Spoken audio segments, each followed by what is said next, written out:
ಈಗ ತಾನೇ ವಿಚಾರ ಕೇಳ್ಪಟ್ಟೆ. ಮಾನ್ಯ ಮುಖ್ಯಮಂತ್ರಿಗಳು ಒಂದು ಹೊಸ ಸ್ಕ್ರಿಪ್ಟ್ ಅನ್ನ ಬರ್ಕೊಂಬಂದು ಆಸ್ಕರ್ ಮಟ್ಟದ ಒಂದು ಪರ್ಫಾರ್ಮೆನ್ಸ್ ಡೆಲಿವರಿ ಮಾಡಿ ಹೋಗಿದ್ದಾರೆ. ನಾನೀಗ ಗಾಡಿಲಿ ಬರ್ತಾ ನೋಡ್ತಾ ಇದ್ದೆ.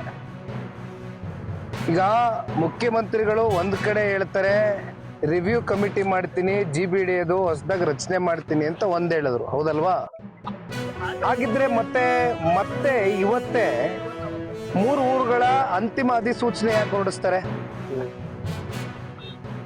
3 ವಿಲೇಜಸ್, 3 ಊರುಗಳ ಫೈನಲ್ ನೋಟಿಫಿಕೇಶನ್ ರಿವ್ಯೂ ಕಮಿಟಿ ಮಾಡ್ತೀನಿ GBD ಅದು ಅಂತ ಹೇಳಿದ ಮೇಲೆ ಯಾಕೆ ಅಂತಿಮ ಸೂಚನೆಯನ್ನ 3 ಊರಿದು ಮತ್ತೆ ಯಾಕೆ ಹೊರಡಿಸ್ತಾರೆ? 3 ಊರು ಮಾಡಿದ್ರಲ್ಲ.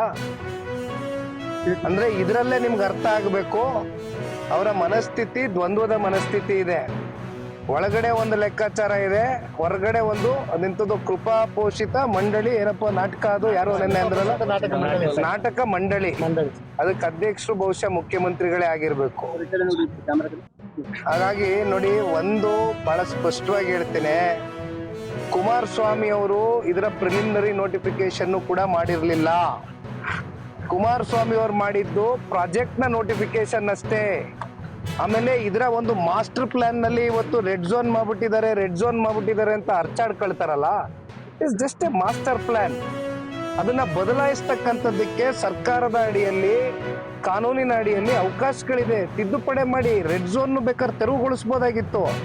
ಕುಮಾರಸ್ವಾಮಿ ಅವರು ಅದೆಂತದ್ದು ಕನಸಿನ ಕೂಸು, ನೀವ್ ಯಾಕಪ್ಪ ಆ ಪಾಪದ ಕೂಸು ಹಂಗಾದ್ರೆ ತಲೆ ಮೇಲೆ ಎತ್ಕೊಂಡು ಓಡಾಡ್ತಾ ಇದ್ದೀರಾ? ಕನಸಿನ ಕೂಸು ಕುಮಾರಸ್ವಾಮಿ ಅವರು ಅಂತ ಕೂಡ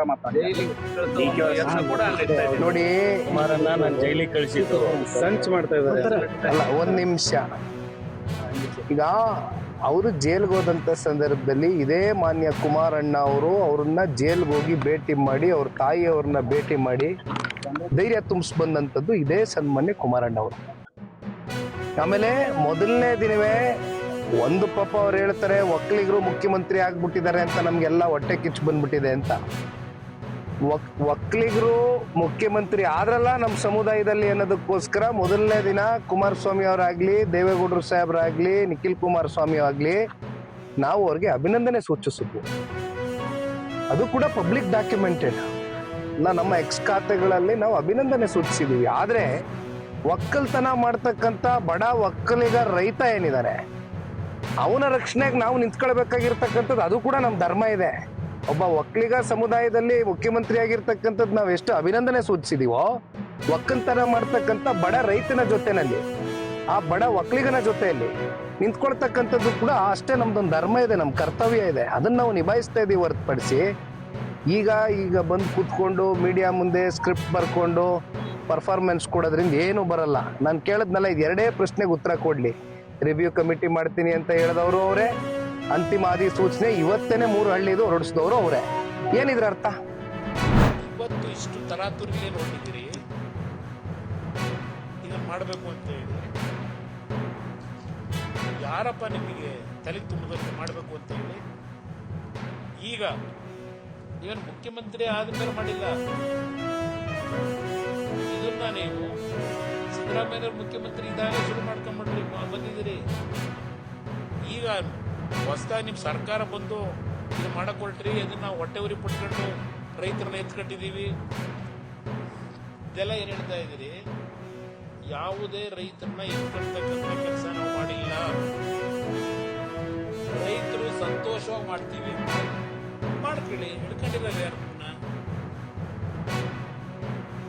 ಈ 20 ವರ್ಷದಲ್ಲಿ ನೀವು ಈಗಾಗಲೇ ಒಂದು ಬಾರಿ ಮುಖ್ಯಮಂತ್ರಿಯಾಗಿ ಮಂತ್ರಿಯಾಗಿ ಅವತ್ತು ಕೈ ಹಾಕಕ್ಕಾಗಲಿಲ್ಲ. ಅವತ್ತು ಕೆಲವು ಪ್ರೊಸೀಡಿಂಗ್ ಆಗಿದೆ. ಸಿದ್ದರಾಮಯ್ಯನವ್ರ ಕಾಲದಲ್ಲೂ ಪ್ರೊಸೀಡಿಂಗ್ ಮಾಡ್ಕೊಂಡವ್ರ ಅಧಿಕಾರಿಗಳು,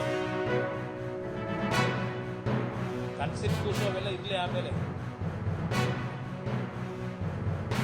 ಆಗ್ಲೂ ಕೈ ಹಾಕಂತಾರೆ. ಇದಿದೆ ಯಾಕೆ ನಡೆಸ್ಕೊಂಡ್ಬಂದ್ರಿ ಇದನ್ನ? ನಂತರ ನಾನು 2018 ಮುಖ್ಯಮಂತ್ರಿ ಆದೆ, 14 ತಿಂಗಳಿದ್ದೆ. ನಾನು ಈ ಕಾರ್ಯಕ್ರಮ ಮಾಡಲೇಬೇಕು ಅಂತ ನನ್ನ ದೇವರು ಚಿಂತನೆ ಇಟ್ಟಿದ್ರೆ ನಾನು 14 ತಿಂಗಳು ಮಾಡ್ತಿರ್ಲಿಲ್ವಾ? 14 ತಿಂಗಳು ನನ್ನ ಜೊತೆಲೇ ಇದ್ದಾರಲ್ಲಪ್ಪ ನೀರಾವರಿ ಮಂತ್ರಿಯಾಗಿ. ಯಾವತ್ತಾದ್ರೂ ಈ ವಿಷಯ ಮೇಲೆ ಚರ್ಚೆ ಮಾಡಿದ್ರೆ ಬಿಡದಿ ಪ್ರಾಜೆಕ್ಟ್ ಬಗ್ಗೆ ಆ ಬೆಳಗಾವಿ ಜನರಿಗೆ ರೈತರ ಭೂಮಿದು ಡಿನೋಟಿಫಿಕೇಶನ್ ಬಗ್ಗೆ ನೀವು ಚರ್ಚೆ ಮಾಡಲೇ ಇಲ್ಲ ನನಗೆ ಅದಂತೂ ಇಲ್ಲ ಬಿಡದಿ ಪ್ರಾಜೆಕ್ಟ್ ಬಗ್ಗೆ ಚರ್ಚೆ ಮಾಡಲಿಲ್ಲ. ನಿಮ್ ಜಮೀನು ಕೊಟ್ಟಿದ್ದೀರಾ, ಇದು ನೈಸಿಗೆ ಕೊಟ್ಟಿದ್ದೀರಾ, ಆ ಲೈನ್ ಬಂದ್ರೆ ಕೊಡ್ಲೇಬೇಕಿತ್ತು. ಇವತ್ತು ಈಗ ನೀವು ಇಷ್ಟೊಂದು ಪ್ರೇರೇಪಣೆ ಯಾರು ಕೊಟ್ಟರು ನಿಮಗೆ ಈ ಪ್ರಾಜೆಕ್ಟ್ ಮಾಡೋದಕ್ಕೆ?